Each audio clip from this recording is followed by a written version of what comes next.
天文台喺中午12點20分發出1號戒備信號，熱帶氣旋鳳凰喺星期二晚至星期三最接近本港。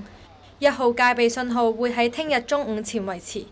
立冬過後，中環碼頭一帶最高氣溫仍達28度。有市民戴住太陽眼鏡跑步，行到攰就坐低飲啖水，撥扇唞涼。天氣炎熱，亦無阻遊客打卡留念。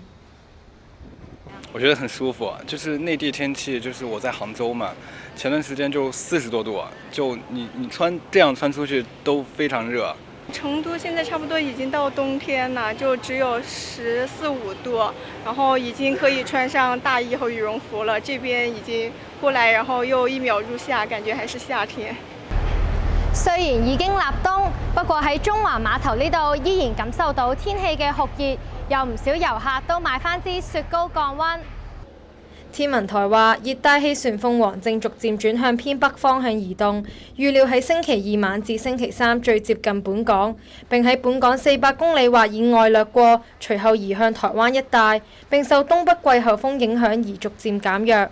天文台會視乎鳳凰嘅強度變化同與本港嘅距離，評估係咪需要改發3號強風信號或改發強烈季候風信號。